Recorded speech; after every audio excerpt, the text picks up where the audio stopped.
আসসালামু আলাইকুম ওরহমতুল্লাহি ওবরকাতুহু। আলহামদুলিল্লাহ ওয়াসসালাতু ওয়াসসালামু আলা রসুলিল্লাহ ওয়া আলা আলিহি ওয়া আসহাবিহি ওয়া মান ওয়ালা। আজকে যে বিষয়ে কথা বলবো বিষয়টি হলো রিলেশনস উইথ নন মুসলিমস, অর্থাৎ অমুসলিমদের সাথে মুসলমানদের সম্পর্ক কেমন হওয়া উচিত। আমাদের পবিত্র ধর্ম ইসলাম রিলিজিয়াস কো এক্সিস্টেন্সকে ধারণ করে এবং কমিউনাল হারমোনি, যেটাকে আমরা সাম্প্রদায়িক সম্প্রীতি বলি, এই সাম্প্রদায়িক সম্প্রীতির ইসলাম বিশ্বাস করে। মহান আল্লাহ পাক জাল্লা শানহু মহাবিশ্ব সৃষ্টি করার পরে এটি সকলের জন্য উন্মুক্ত করে দিয়েছেন। এখানে তিনি তার সমস্ত নিয়ামত দ্বারা মহাবিশ্বকে ভরপুর করে দিয়েছেন। আল্লাহ পাক জাল্লা শানহু এ ঘোষণা কোথাও দেননি যে আমার নিয়ামত শুধু মুসলমানরা ভোগ করবে অথবা আমার নিয়ামত শুধু বিশ্বাসীরা ভোগ করবে, অমুসলিম অবিশ্বাসী এরা আমার নিয়ামত ভোগ করতে পারবে না বা এদেরকে আমি নিয়ামত দিব না।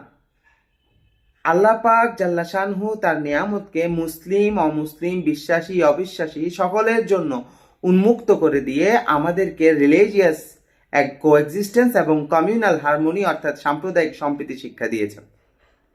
পবিত্র হাদিসে পাকে দিকে যদি আমরা তাকাই, রসুলের পাক সাল্লাল্লাহু আলাইহি ওয়াসাল্লামের অসংখ্য হাদিসে মুবারক আমরা দেখতে পাই যেখানে রসুলের পাক সাল্লাল্লাহু আলাইহি ওয়াসাল্লাম আমাদেরকে কমিউনাল হারমোনি শিক্ষা দিয়েছেন, সাম্প্রদায়িক সম্প্রীতি শিক্ষা দিয়েছেন। রসুলের পাক সাল্লাল্লাহু আলাইহি ওয়াসাল্লাম যখন আমাদেরকে দয়া শিক্ষা দিয়েছেন, মুসলমানদেরকে দয়া করতে বলেছেন সৃষ্টির প্রতি, সেখানে তিনি কখনোই মুসলমানকে সীমাবদ্ধ করেননি। একটি বিখ্যাত হাদিস আমি আপনাদের সামনে উল্লেখ করতে চাই, বুখারী শরীফের মধ্যে এসেছে, মুসলিম শরীফের মধ্যে এসেছে, অর্থাৎ ইরহামু আহলিল আরদি ইয়ারহামুকুম মান ফিস সামা, অর্থাৎ জমিনের অধিবাসীদেরকে তোমরা কি করো, দয়া করো, রহম করো, তাহলে আসমানের মালিক তোমাদেরকে রহম করবে। এই কথা দ্বারা আমরা বুঝতে পারি রসুল পাক সাল্লাল্লাহু আলাইহি ওয়াসাল্লাম কিন্তু বলেন নাই যে তোমরা শুধুমাত্র মুসলমানদের উপর রহম করো, আল্লাহ পাক তোমাদের উপর রহম করবে, এই কথা বলেন নাই। তিনি স্পষ্ট ঘোষণা দিয়েছেন তোমরা জমিনের যত অধিবাসী আছে, মুসলিম অমুসলিম ধর্ম বর্ণ নির্বিশেষে সকলের উপর তোমরা রহম করো, তোমরা শুধুমাত্র মুসলমানদেরকে রহম করো, এরকম কথা বলেন নাই। রসুলের পাক সাল্লাল্লাহু আলাইহি ওয়াসাল্লামের এরকম বক্তব্য, রসুলের পাক সাল্লাল্লাহু আলাইহি ওয়াসাল্লামের অ্যাক্টিভিটিস প্রমাণ করে যে ইসলাম রিলিজিয়াস কোএক্সিস্টেন্স এবং কমিউনাল হারমোনিতে বিশ্বাসী। আমরা যদি আরেকটু আলোচনা করি, রসুলের পাক সাল্লাল্লাহু আলাইহি ওয়াসাল্লামের জীবনের দিকে যদি তাকাই, তাহলে দেখতে পাই যে রসুলের পাক সাল্লাল্লাহু আলাইহি ওয়াসাল্লাম মসজিদে নববীতে একবার খ্রিস্টানদের একটা দল রসুলের পাক সাল্লাল্লাহু আলাইহি ওয়াসাল্লামের সাথে সাক্ষাৎ করতে আসলে রসুলের পাক সাল্লাল্লাহু আলাইহি ওয়াসাল্লাম তাদেরকে মসজিদে নববীতে আতিথেয়তা দিয়েছিলেন এবং শুধু তাই নয়, তাদেরকে বলেছেন তোমরা খ্রিস্টান ধর্মের রীতিনীতি অনুযায়ী মসজিদে নববীর মধ্যে তোমরা তোমাদের ধর্মীয় যে ইবাদত, ধর্মীয় যে প্র্যাকটিস, সেগুলো তোমরা করতে পারবে। তিনি মসজিদে নববীতে খ্রিস্টানদেরকে এই সুযোগ করে দিয়ে তিনি প্রমাণ করেছেন যে রসুলের পাক সাল্লাল্লাহু আলাইহি ওয়াসাল্লাম সাম্প্রদায়িক সম্প্রীতিতে বিশ্বাসী ছিলেন। তাহলে বলতে হয় ইসলাম কখনো ধর্মান্ধ কোনো ধর্ম ছিল না। ইসলাম ধর্মান্ধতায় বিশ্বাসী নয়। ইসলাম সকল ধর্মের কোএক্সিস্টেন্সকে ধারণ করে লালন করে। তারপরও পবিত্র কোরআনের কিছু আয়াত নিয়ে আমাদের মধ্যে সংশয় সৃষ্টি হয়। আমাদের অনেক মুসলমান আছেন যারা চিন্তা করেন যে আমার প্রতিবেশী হিন্দু বা আমার প্রতিবেশী বৌদ্ধ বা খ্রিস্টান, তাদের সাথে আমি কথা বলবো কিনা, আমার একজন সহপাঠী, আমার একজন ক্লাসমেট, সে হিন্দু ধর্মে বিশ্বাসী, সে খ্রিস্টান ধর্মে বিশ্বাসী, সে বৌদ্ধ ধর্মে বিশ্বাসী, তার সাথে আমি মিশবো কিনা, তার সাথে আমি বন্ধুত্ব করব কিনা, এটা নিয়ে আমরা সংশয়ের মধ্যে থাকি। হ্যাঁ, পবিত্র কোরআনে কিছু আয়াত এই ধরনের আমরা দেখতে পাই, যেমন সূরা আল ইমরানের 28 নম্বর আয়াত, সূরা আল মায়েদার 51 নম্বর আয়াত। আয়াতগুলো আমি আপনাদেরকে পড়ে শোনাচ্ছি। আল্লাহ তাআলা বলছেন সূরা ইমরানের 28 নম্বর আয়াতে, লা ইয়াত্তাখিযিল মুমিনুনা আল কাফিরিনা আউলিয়া মিন দুনিল মুমিনিন, অর্থাৎ মুমিনগণ যেন মুমিন ছাড়া অন্য কাউকে বন্ধুরূপে গ্রহণ না করে। এ ধরনের আয়াত পবিত্র কোরআনে আছে।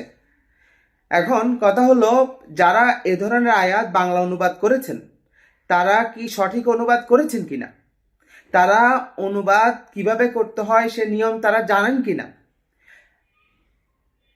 এখানে যে কনফিউশন সৃষ্টি হয়েছে যে আয়াতের মধ্যে যে আউলিয়া শব্দটি নিয়ে আমাদের মধ্যে কনফিউশন সৃষ্টি হয়েছে। এখানে যারা বাংলা অনুবাদক আছেন তারা আউলিয়া শব্দের বাংলা অনুবাদ করতে গিয়ে তারা বলেছেন বন্ধু, তারা বন্ধু শব্দটি ব্যবহার করেছেন। কিন্তু আউলিয়া শব্দ নিয়ে যদি আমরা বিশ্লেষণ করি তাহলে দেখতে পাই যে আউলিয়া শব্দে বন্ধু ছাড়াও আউলিয়া শব্দের আরো অনেক অর্থ আছে। আউলিয়া শব্দটি অনেক ব্যাপক।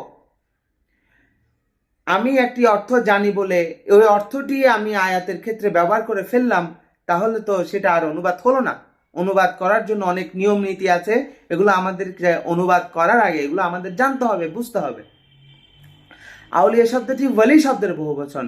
এর আরবি ভাষায় এর অর্থ হলো কুল্লুমান ওয়ালিয়া আমরান আও কামা বিহি, অর্থাৎ প্রত্যেক ওই ব্যক্তিকে ওলি বলা হয় যিনি কোনো বিষয়ে দায়িত্ব নেন।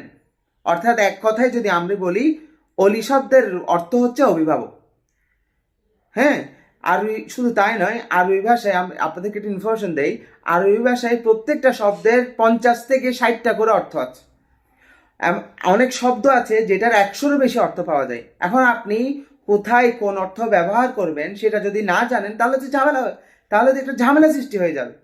হ্যাঁ, আমি জানি আমার আরবি ভাষা সম্পর্কে আমার পরিপূর্ণ আইডিয়া নেই, আমার অধিকার নেই, আমি কোরআন শরীফের অনুবাদ করতে পারি না। কারণ যদি আমি অনুবাদ করি তাহলে আমি বুঝবো না যে কোথায় কোন শব্দের অর্থ কেমন হবে। আমি যেটা জানি সেটা দিয়েই যদি আমি অনুবাদ করে দেই তাহলে তো সমাজে বিভ্রান্তি সৃষ্টি হবেই। তাহলে বলতে হয় যে এখানে এই আয়াতের মধ্যে বন্ধু অনুবাদটা সঠিক নয়। এখানে অনুবাদ হবে লা ইয়াত্তাখিযুল মুমিনুনা আল কাফিরিনা আউলিয়া মিন দুনিল মুমিনিন, মুমিনগণ যেন মুমিন ছাড়া অন্য কাউকে প্রটেক্টর মনে না করে, প্রটেক্টর রূপে গ্রহণ না করে। মুমিনগণ যেন মুমিন ছাড়া অন্য কাউকে অভিভাবক হিসেবে গ্রহণ না করে।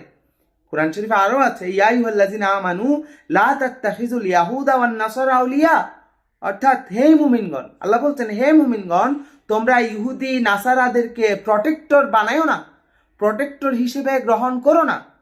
এখানে আল্লাহ পাক বলতে চাচ্ছেন তাদেরকে যেন আমরা অভিভাবক হিসেবে না মানি, অভিভাবক হিসেবে গ্রহণ না করি। তাদেরকে যদি আমরা অভিভাবক হিসেবে গ্রহণ করি তারা আমাদের ক্ষতি করার চেষ্টা করবে, দিনের পথে ধর্ম পালনের পথে আমাদেরকে তারা বাধা দিবে, রাষ্ট্রে সমাজে রাষ্ট্রে ইসলামকে প্রতিষ্ঠায় তারা আমাদের সাথে ষড়যন্ত্র করবে। সুতরাং তাদেরকে অভিভাবক হিসেবে গ্রহণ করা যাবে না। কিন্তু এখানে যদি বন্ধু অনুবাদ যদি আমরা করি তাহলে কোরআন শরীফের আরো অনেক আয়াত আছে যেগুলোর সাথে সাংঘর্ষিকতা সৃষ্টি হয়।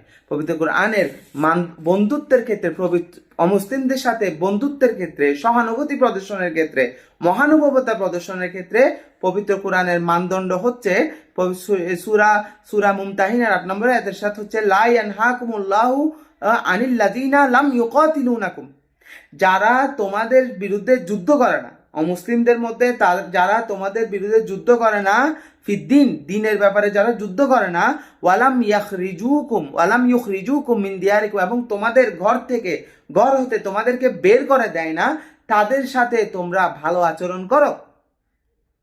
হ্যাঁ, তাদের সাথে ভালো আচরণ করতে নিষেধ নেই, তাদের সাথে বন্ধুত্ব করতে নিষেধ নেই। যদি আমরা ওই সমস্ত আয়াতের অনুবাদে আউলিয়া শব্দের অর্থ বন্ধু নেই, তাহলে সূরা মুমতাহিনার 8 নম্বর আয়াতের সাথে কি সৃষ্টি হয়? সাংঘর্ষিকতা সৃষ্টি হয়। সুতরাং কোরআন শরীফের একটা আয়াত তো অন্য আয়াতের সাথে সাংঘর্ষিক হতে পারে না। অতএব অনুবাদ করার ক্ষেত্রে আমাদেরকে খেয়াল করতে হবে, যিনি অনুবাদ করছেন তাদেরকে আমি অনুরোধ করব আগে আমাদেরকে অনুবাদের যে মূলনীতি আছে সেই মূলনীতি জানতে হবে। আরবি ভাষা সম্পর্কে ব্যাপক যদি নলেজ না থাকে তাহলে পবিত্র কোরআনের অনুবাদ করা ঠিক নয়। সুতরাং যদি আমরা অর্থ নেই যে অভিভাবক, ইহুদি নাসারাদেরকে তোমরা অভিভাবক হিসেবে গ্রহণ করো, তাহলে আর কোনো কনফিউশন থাকে না। অতএব এই কথা পবিত্র কোরআন সুন্নাহর আলোকে প্রমাণিত যে বিধর্মীদের সাথে, অমুসলিমদের সাথে আমরা বন্ধুত্ব সুলভ সম্পর্ক রাখতে পারবো, তবে সেটা ইমানি বন্ধুত্ব নয়, সেটা কন্ট্রাকচুয়াল বন্ধুত্ব বলা হয়। হ্যাঁ, কন্ট্রাকচুয়াল বন্ধুত্ব সেটা অন্য বিষয়, সেটা নিয়ে আমি অন্য বিষয়ে আরো একদিন আলোচনা করব। তবে আজকে এতটুকু মেসেজ আমরা দিতে চাই যে যারা আমাদের প্রতিবেশী, আমাদের যারা সহপাঠী, আমাদের আশেপাশে যদি আমাদের অমুসলিম ভাই থাকে তাদের সাথে বন্ধুত্ব করা যাবে। অমুসলিম সহপাঠী থাকলে তাদের সাথে বন্ধুত্ব করা যাবে, এবং তাদের সাথে যদি আমরা বন্ধুত্ব না করি তাহলে কিভাবে আমরা ইসলামের এই সৌন্দর্য, ইসলামের যে মহান মেসেজ আছে, ইসলাম যে মহান, সেটা তাদের সামনে কিভাবে ফুটিয়ে তুলবো? তারা তো কোরআন হাদিস পড়ে ইসলামকে শিখবে না, তারা আমার জীবনকে দেখে, আমাকে দেখে ইসলামকে ধারণ করবে, ইসলামকে শিখবে, ইসলামকে জানবে। আমি তাদের কাছে ইসলামের ব্র্যান্ড অ্যাম্বাসেডর। সে তো আমাকে ইসলামের ব্র্যান্ড অ্যাম্বাসেডর মনে করে, সে তো কোরআন হাদিসের নলেজ তো তার নেই, সে তো কোরআন হাদিস বুঝবে না। সে আমাকে দেখে ইসলামকে বুঝবে, জানবে, তারপর সে আস্তে আস্তে ইসলামের প্রতি ধাবিত হবে। তার সাথে যদি বন্ধুত্ব রাখা না যায়, আমরা যদি তাদের সাথে বন্ধুত্ব না করি, তাদেরকে আমরা ইসলামের দাওয়াত দিতে পারবো না।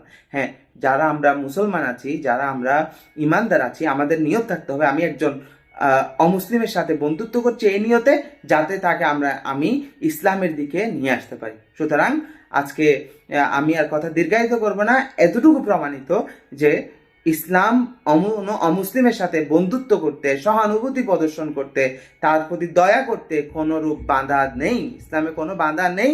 এটি গুনাহেরও কোনো কাজ নয়, বরং এটি সোয়াবের কাজ। কারণ আপনাকে দেখে সে ইসলামের দিকে ধাবিত হবে। হ্যাঁ, এরকম যদি কোনো সম্ভাবনা থাকে, আপনি তার প্রতি ধাবিত হয়ে যাবেন, তাহলে তার জন্য মুসলিমের সাথে বন্ধুত্ব করা জায়েজ নাই। কিন্তু আপনার নিজের ভিতরে যদি এতটুকু কনফিডেন্স থাকে যে আমি তার আদর্শের প্রতি ধাবিত হব না, সে আমার সাথে বন্ধুত্ব করে, বা আমি যদি তার সাথে বন্ধুত্ব করি, সে আস্তে আস্তে ইসলামের দিকে ধাবিত হবে, তাহলে আপনি বন্ধুত্ব করতে থাকুন, কোনো সমস্যা নেই।